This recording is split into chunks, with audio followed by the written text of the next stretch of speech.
stage with me again, Mark Pennington and Daniela Bruce. And Mark, tell us a little bit about what it is that you do, because you're obviously a pilot. We've discussed that, but you're also an announcer radio kind of guy, aren't you? I worked in radio for 30 years here at a station called WWII, and now I do this and also fly drones commercially, which kind of brings us around to a point. Please. If you do have a drone with you, we love drones. I fly them all the time, but you cannot fly them here. Just because for safety reasons, planes and drones don't mix well, especially on things like this. So if you have a drone, please do not fly it here on the ground. Yeah, if you, we don't want to have to ask anybody to leave, right? Yeah. Indeed, yeah, keep that. And Daniela, you're a well-known voice around this part of the country with some great sports teams. Do we have any Red Wings and Tigers fans in the crowd today? All right. Well, you'll hear my voice on 97.1 The Ticket alongside Dan Dickerson. I'm Daniela Bruce, broadcast reporter for your Red Wings and Tigers. You'll also hear me alongside Ken Cal, dabbling in some Detroit TV as well. So I'm honored to be here. This is my 5th Thunder Over Michigan show, and I don't fly planes. I'm not a pilot, and I don't fly drones. But I have a lot of fun out here, guys, and I am always super enthusiastic about this show. It's so much fun. And Rob, it's incredible to work with you. Same with you, Mark. It's been a great experience doing all of this. And once again, let's talk about some of the social media, because it expands the reach of this air show exponentially, does it not? Oh, it does. And we love interacting with people on social media. If any of you know me and follow me on social media, you know I love interacting with fans, and it is one of the best things that social media has done for us, being able to interact just, through our phones, and it's so exciting. So again, if you take any pictures and videos today, make sure you post them and tag Thunder Over Michigan. It's at Thunder Over MI. There's a lot going on, and make sure you check out all our videos and stuff too. Very good. All right, we've got some things happening. I'm checking with our air boss. What's happening here, Brad? Are we ready to go with any of this? Corsair's coming? All right. I want to take you back to World War II, to 1940, when the folks at Chance Vought Aircraft decided to design an airplane, and they said, we want it to be speed. We want speed. We want speed. And so they did a number of things in the design of the aircraft that you're about to see. He's way up there. Number one, they put a big motor on. Shield your eyes from the sun. It's way, way up there. A big motor. An R2800 Pratt & Whitney radial piston engine. It had 2,800 of cubic inches of displacement, generating 2,000 horsepower and a huge propeller. And that propeller, 13 feet 6 inches in its diameter, to accept and to turn that horsepower into thrust. They had a big wing on it, and it was heavy. And in order to handle it, they needed to get a landing gear that was long enough, strong enough, yet light enough to support the weight of this airplane. So in order to do that, to have that propeller clear the decks of the wooden deck carriers, they bent the wings down, coming off the side of the fuselage, taking advantage of an aerodynamic principle, took the landing gear that was short enough yet strong enough and light enough to absorb the pounding of the landing, and then bent the wings back up, and they called it the bent wing bird. That was one of the nicknames of the Corsair. The F4U Corsair was what they called it, built by Chance Vought. But they needed a lot of them in World War II. After it first flew in 1940, production stepped up right away. Right there. But Chance Vought couldn't keep up. And so, rather than try to build another production line, they decided they would hook up with another company, the Goodyear Tire and Rubber Company of Akron, Ohio, and they turned it into the G1 Corsair. Here it is now.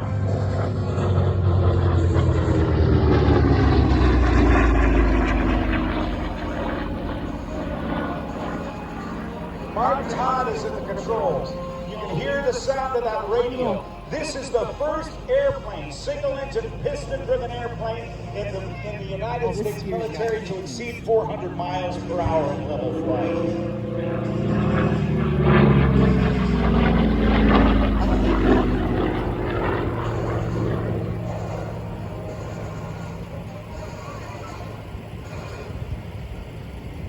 The Corsair was a handful when it was first introduced. It was designed to be used aboard an aircraft carrier, landing and taking off from the carrier. But there was a big problem. Because that huge motor was on the front, and behind it, I believe it was like a 750-gallon fuel tank directly behind that, it put the pilot way back. And it made it very difficult on landing for the pilot to be able to see over the nose to land on the carrier. More about it as we listen.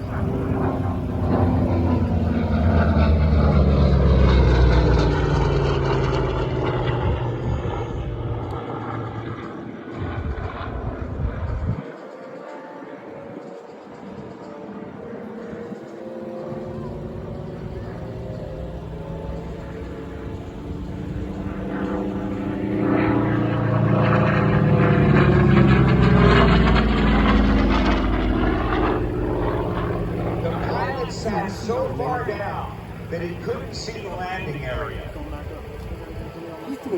And we've got to hand it to our friends from Great Britain, because one video from like. By the way, what we're seeing here is the Cuban 8 maneuver. 258.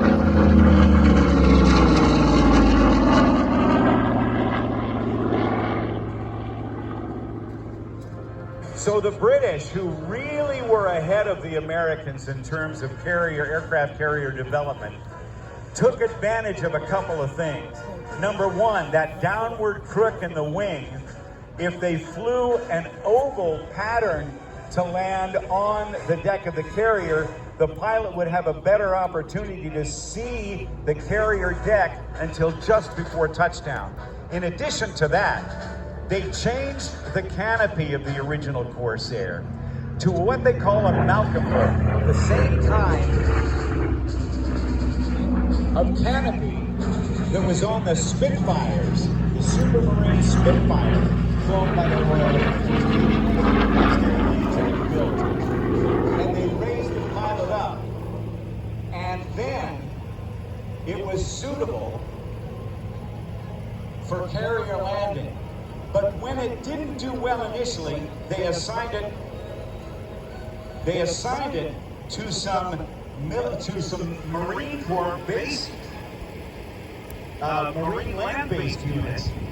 And back, if you're old enough, you might remember this particular theme from 1976 to 1978, the story of the Black Sheep Squadron.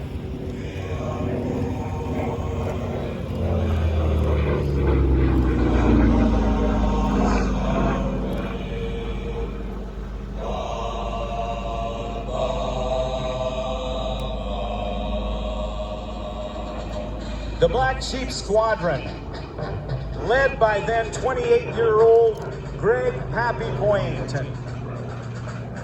They had an incredibly successful and high victory ratio in the Corsair. And it was used a lot, not only in air-to-air combat against the Japanese Zero and other Japanese aircraft, but as an attack aircraft. The Japanese called it Whistling Death.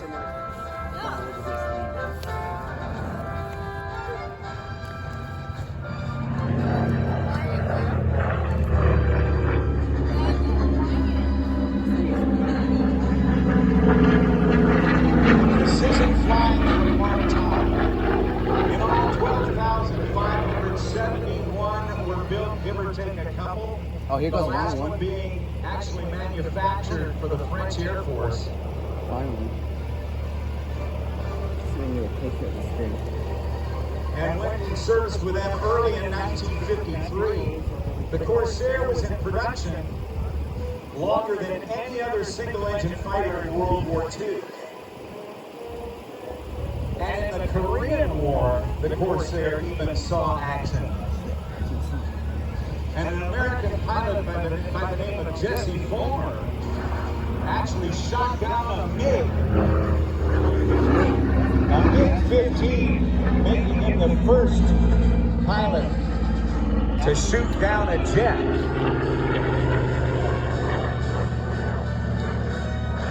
Now, I mentioned that ChanceBot couldn't keep up with all the production needs, and some 4,000 of the Corsairs that were built became FG1D Corsairs, built by the Goodyear Tire and Rubber Company right down the road, less than 3 hours from here in Akron, Ohio. Well, they're trained, so. Now, why Now, Akron? for someone like us. Why the Goodyear Tire Yeah, and Rubber we'd be Company? hard. Well, Oh, he's Goodyear cool. was also building airships, lighter than air aircraft, that used metal. Oh.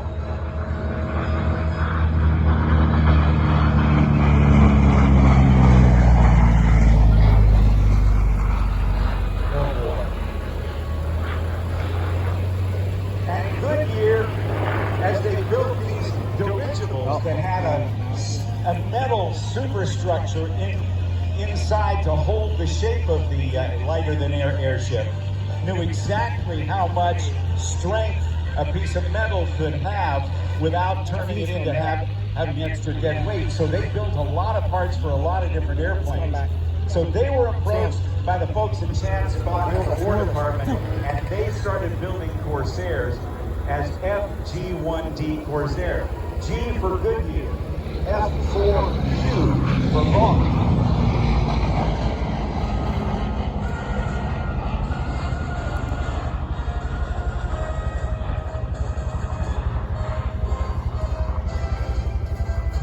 Knew that was coming.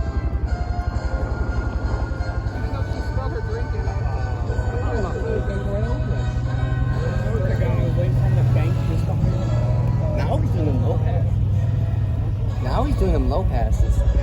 I think we're going to have Unless one this more plane is photo gonna pass. drain him. So you might want to hold your phone sideways to more easily track it. Here comes Mark with the Corsair. Over the airfield? Yeah, that was a lot different.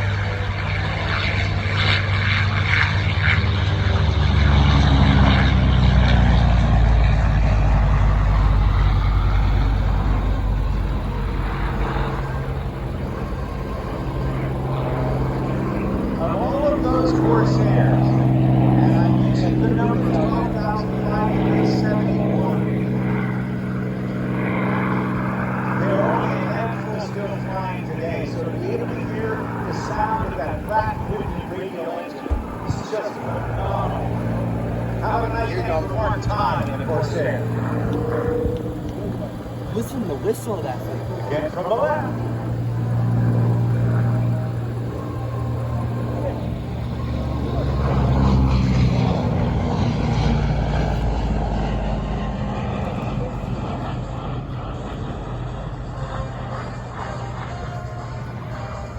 You may have seen another airplane take off.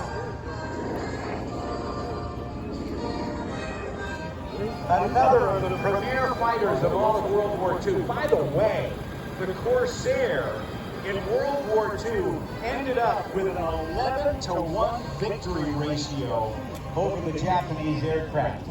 Early in the war, the Japanese Zero, the Mitsubishi A6M0, was considered to be one of the most advanced fighters of its time.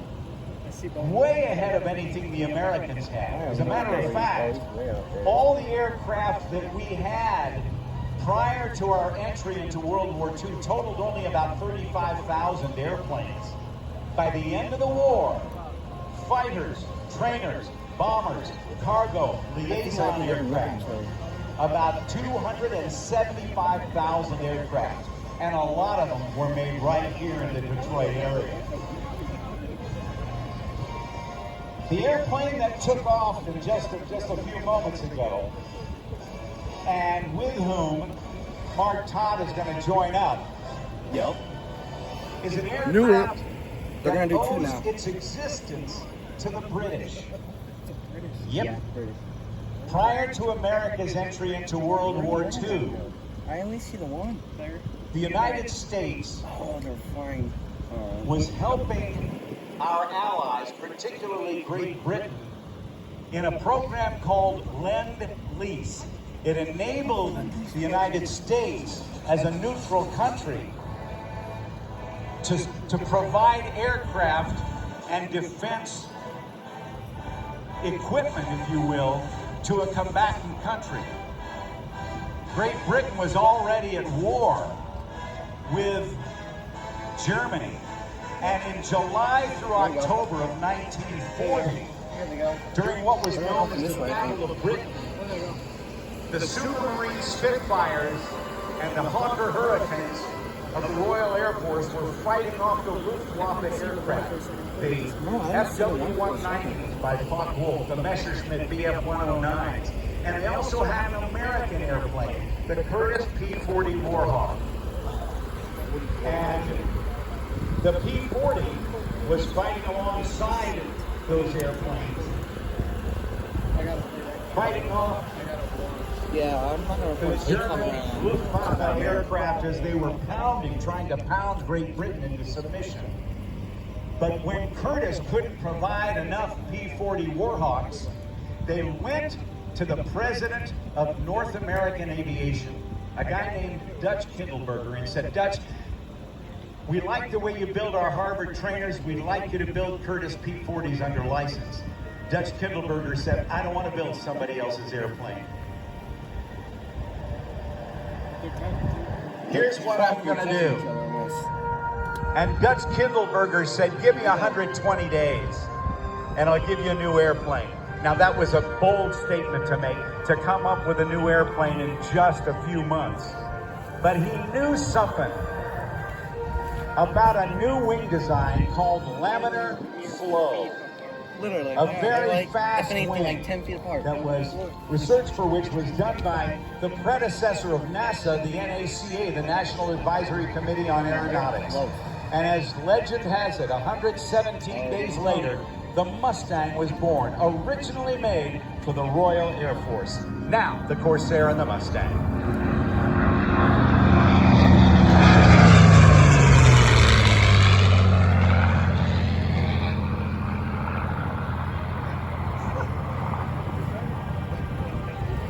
The Mustang initially performed well at low altitudes alongside the Royal Air Force fighters, but couldn't do as well at the high altitudes because the Allison V12 liquid-cooled engine, yeah, it had a radiator on it, that engine did not have the superchargers necessary to give it the high altitude performance necessary. So some enterprising British engineers said, wait a minute, we got our Rolls-Royce Merlin engines that power our Hurricanes and Spitfires. Why don't we put one of those engines on the front of this Mustang airframe and see how it does? And it did very, very well. And the Mustang, as we know it, was born. An American airframe, a British engine. So the production then, as the United States began to use the Mustang, was requiring that they have Merlin engines by Rolls-Royce. But they were made by hand, one by one. And they couldn't keep up with production. So America's arsenal of democracy went to work, and the Packard Motor Car Company of Detroit, Michigan, built 56,000 Rolls-Royce designed Merlin engines for the Mustang. Here they come again.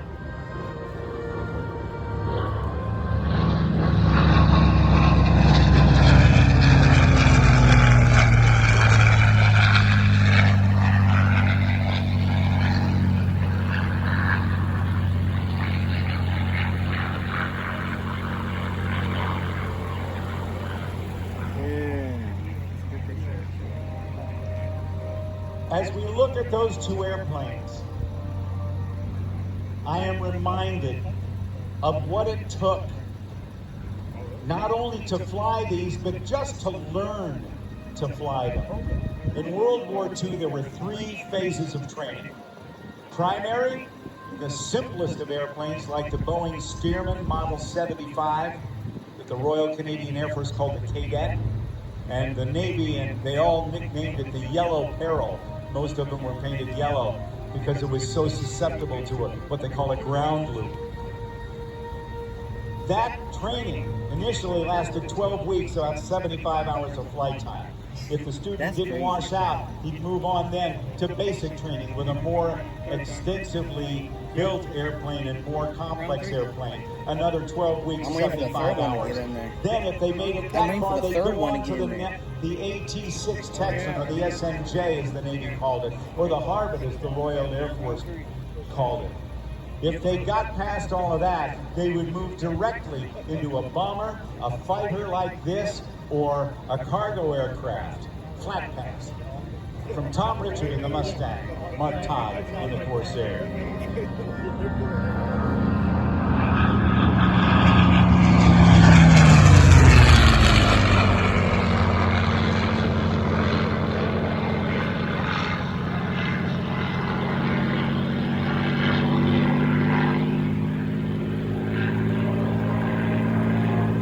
Training was not without peril. In the course of World War II, in the course of training, 13,000 pilot cadets and their instructors were killed just in training. A significant number. But with what was at stake, they kept going. Now, as the Mustang continues overhead and the Corsair gets ready to land, I want to tell you a story about a gentleman who is flying that Mustang. His name is Tom Richard. He flies for a number of different museums. He also has his own aircraft that we'll see a little bit later on. Yeah, that's the wing folding one. The Mustang is somewhere back there. The wing fold, they're gonna cross. Are they crossing? But Tom Richard flies for the American Air Power Museum up on Long Island, which is another important They might be landing, actually. birthplace of a lot of airplanes during World War II and later, including the Grumman Wildcat and the Bearcat and the Hellcat, the Tomcat, yes, the F-14 Tomcat, and Republic's A-10 Thunderbolt II, and before that in World War II, the P-47 Thunderbolt. I hear them. But as the Corsair comes into land, I'm not looking up there. Tom Richard will be overhead. We'll tell you a little bit more about the Mustang, and we'll get a chance to listen to it. On the right, yeah, he's on it. the bent wing bird. Unless you go to touch and go, which I doubt. Some of the jets do that.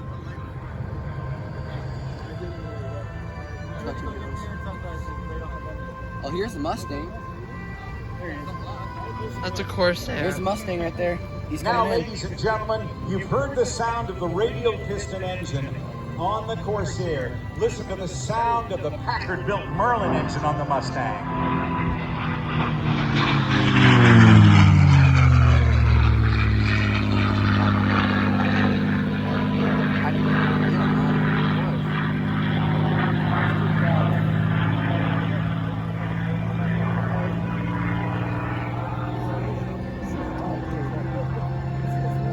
It's really difficult for me not to get choked up when I see this, because some 15,600 Mustangs were built.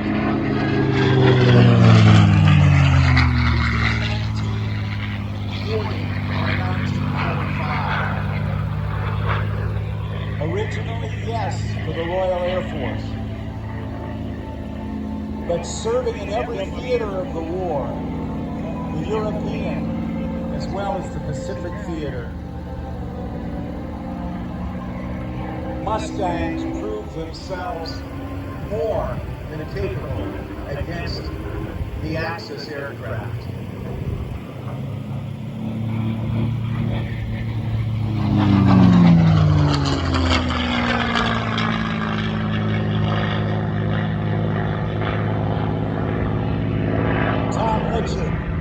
Rolls it over on its back.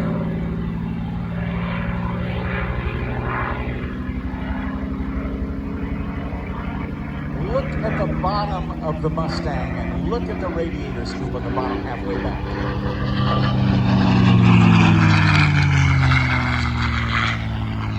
Did you see that radiator scoop? You did? On the original design of the Mustang, that radiator scoop was not there, and they were having turbulent airflow, preventing enough air to get in to cool the engine. And so they moved it back, and they separated the intake for the radiator to cool the aircraft, to cool the engine. A gutter. That gutter is separated from the fuselage by about 1 3/4 inches difference. That's 1940s technology. You will see at the end of the day today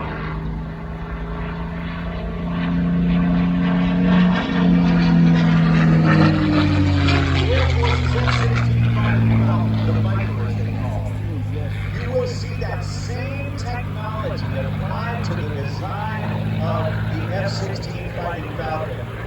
1940s technology that applied to a 1970 design airplane, which is still being manufactured today. Over 4,500 of the Vipers have been built.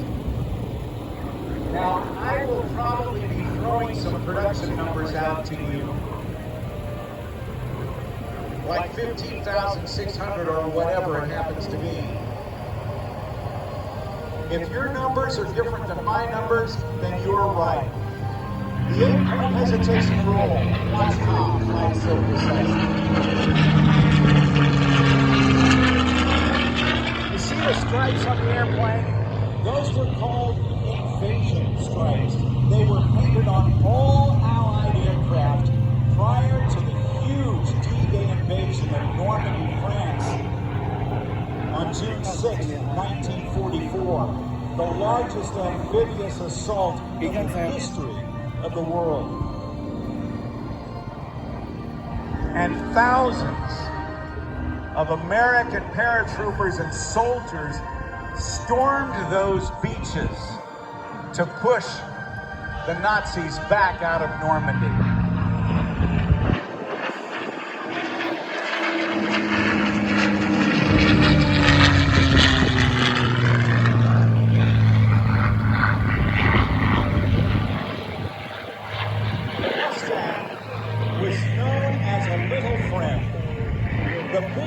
The bombers, the B-24s, many of which were made right here at the bomber plant here in Belleville.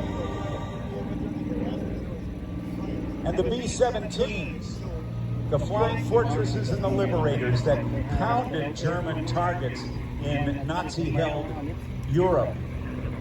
They were the big friends. The little friends were the Mustangs and the other escort fighters. Initially, the Mustangs did not have enough range, did not carry enough gas in order to be able to escort the bombers all the way to their targets and then help bring them home, especially the stragglers. But the little friends were finally outfitted with a special non-strategic material kind of paper mache fuel tank. A couple of 100 gallons were added to feed these Merlin engines. Oh, this is going to be something.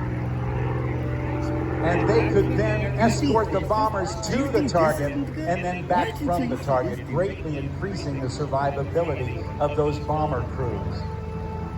The Mustang, also flown by Yes.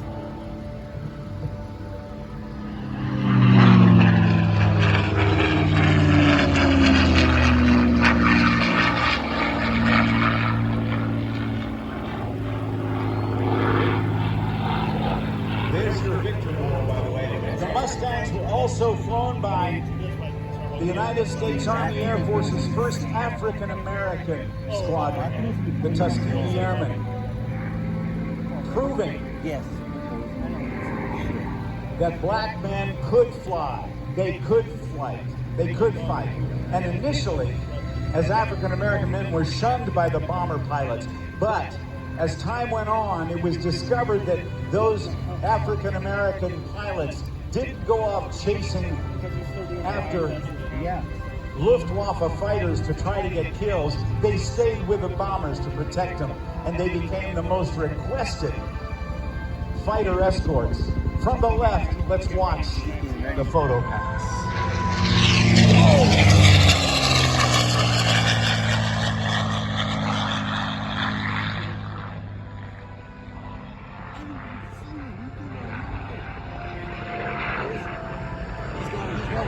He's going with them.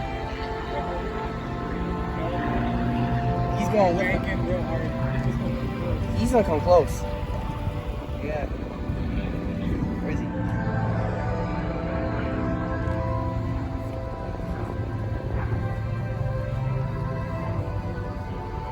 Oh my God.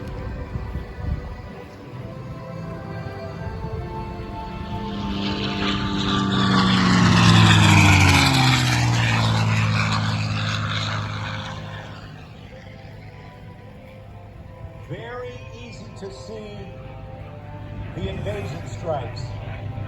They were painted on all Allied aircraft so that our own guys wouldn't shoot down our planes. An early version of what they call IFF, identification, friend or foe. Tom Richard is going to be back to fly another airplane later.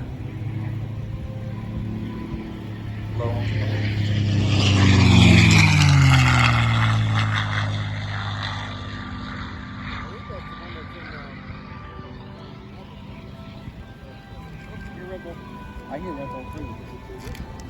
He is. Where did he go?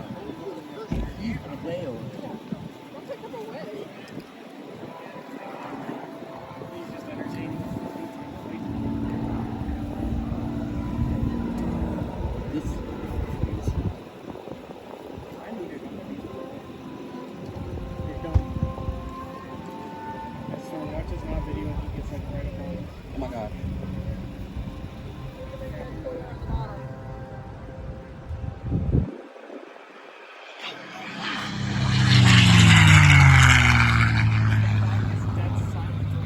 Literally like right there.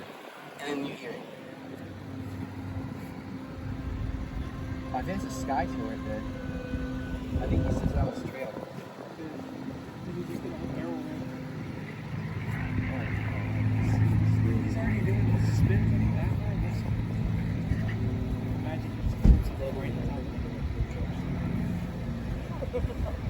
And Tom Richard is going to set up to land. I hope you join me in a nice round of applause for Tom Richard and that incredible Mustang demonstration. There's a couple World War II veterans here. Plenty of B-12 Merlin engine. It's so cool that we do that. As he touches down, you guys, Daniela and Mark, I know we've got some folks we want to be thanking, right? Yes, we do. We'd like to thank the following sponsors and supporters: Airbus Inc., Great Satchel Great Harbor, Edge. Marriott, Ypsilanti, and Eagle Crest, AV Flight, AV Fuels, Civil Air Patrol, Great Shadow Deluxe Legends. Tents and Events, Destination Ann Arbor, and Enterprise. FAA East Michigan FISDO Office, FAA Willow Run Air Traffic Control Center, Herb Gillen Agency, Inland Press, M1 Concourse, Marriott Romulus, Fish and Barbecue, MSA, Movable Feast, Odyssey Aviation, Olson's Party Rental. Plain Things LLC, S&B Party Rentals Inc., Sea Cadets, Tim Hortons, United States Air Force, United States Army, United States Coast Guard, United States Marine Corps, United States Navy, U.S. Jet Airlines, Ascent Global Logistics, Wayne County Airport Authority, and West Side Beer. Everybody, if you brought your kids out here today, remind you about the Kids Exploration Station. We have the kids are able to go in the white tent located in the children's inflatables, spend some time with the kids playing with blocks, building racetracks, grab a coloring book, and more. Lots of fun activities over Well, I there. guess we're gonna wait until he comes out of nowhere. Here he comes. And again, if you are interested, if you look around and see a lot of people volunteering today, it's a great way to get involved and help out the Michigan Flight Museum. Volunteer, miflightmuseum.org for more information on that. Not only for today's show, but year-round, we're always looking for volunteers to help out. Thank you, Mark. Thank you, Daniela. Will Tom Richard touch him down in the Mustang? And I want you to look up there, high in the sky. This is an airplane unlike anything else we will see here today.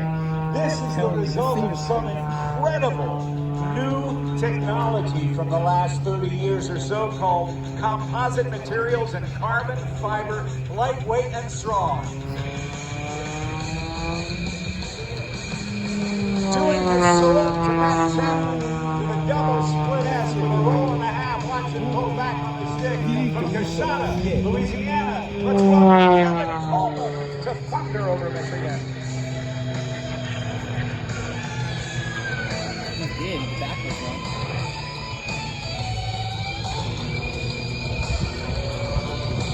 Only see the dead plane. Is he doing dead plane?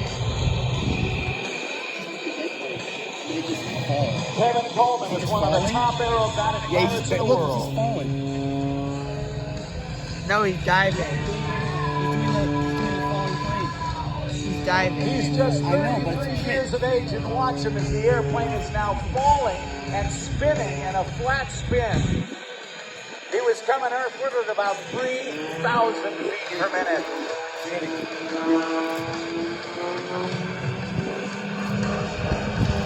He'll experience some 10 times to 11 times his normal body weight as he climbs skyward, watching now as he'll slow the airplane down, continuing to hang it on the Hartzell propeller, backing it up in a torque roll.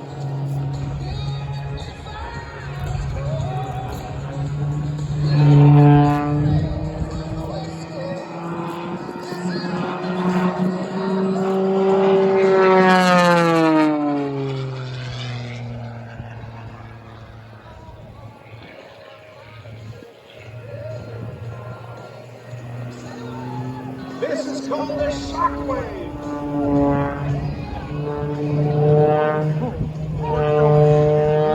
He's got over 4,000 hours of flight time.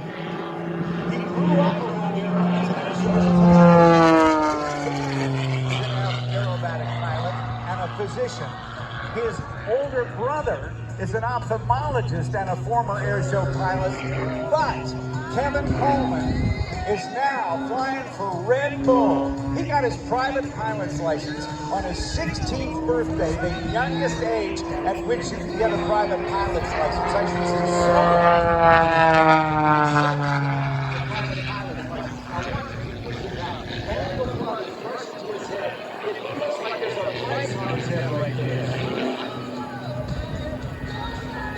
private pilot's license on his 17th birthday. He got his commercial license on his 18th birthday, but he started competing when he was just 16. Started flying air shows at age 19, and this season is his 16th year flying air shows. RedBull gives you wings. Let's watch Kevin Coleman as he tears the sky up here over Michigan.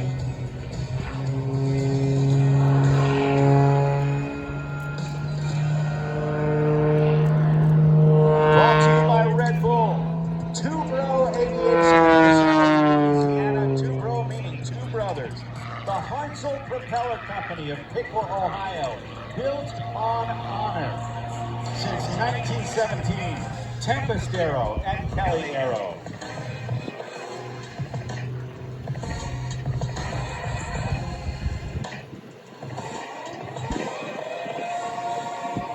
His passion's outside of flying. He likes duck hunting, bow hunting. He likes to play golf. He scuba dives. He mountain bikes. And he watches NASCAR racing. Now that is one active F1's guy. better. Except for the couch potato watching NASCAR racing. NASCAR just races in circles. So far, everybody? You better than that. Come on. Yeah.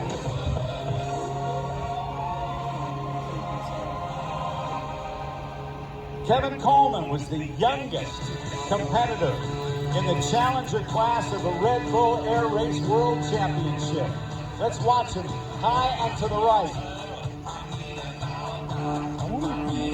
I see high up there.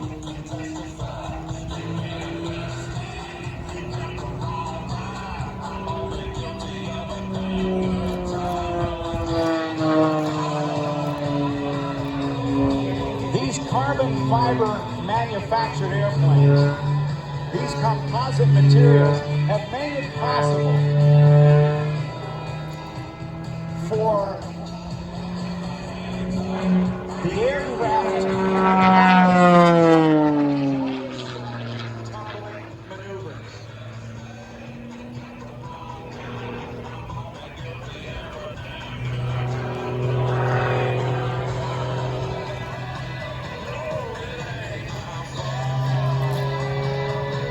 Goes into a knife edge spin.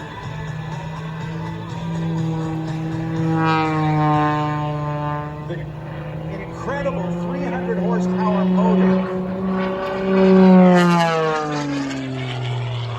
that is powering this airplane, along with a Hartzell propeller, allows it to gyroscopically tumble in ways that nobody believed possible 40 years ago. He's just going crazy. Oh, low pass, low pass, low pass, low pass, low pass.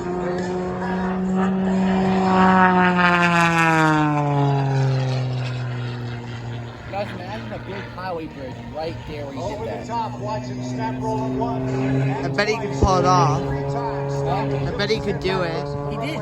He's under a highway bridge before. Oh, wow.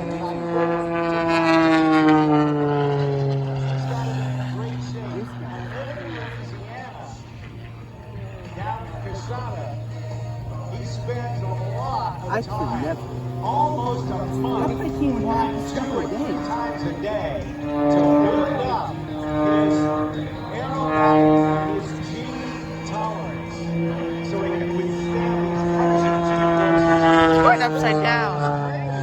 forces that as he pushes forward on the stick, all the blood rushing to his head, as I mentioned, it is really uncomfortable. 16. He's 16. He's been doing it since he was 16. Wow. He's 33 now. Wow.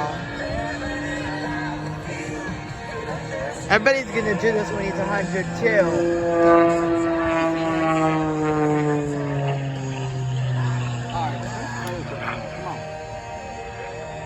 I like the This is cool, plane. but I want to see some fire doing this.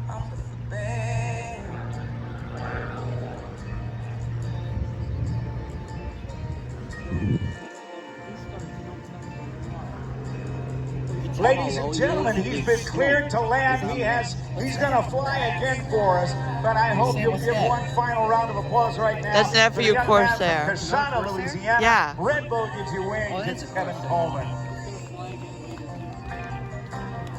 He might not fly with this. I can't even catch up with him. The Corsairs are faster than his plane. That's faster than that? I don't think No, the Corsair's faster. I don't think Mark, in just a minute, we're going I to be think bringing the it's United slow. States Navy's FA-18 Super Hornet to center stage. What do we got?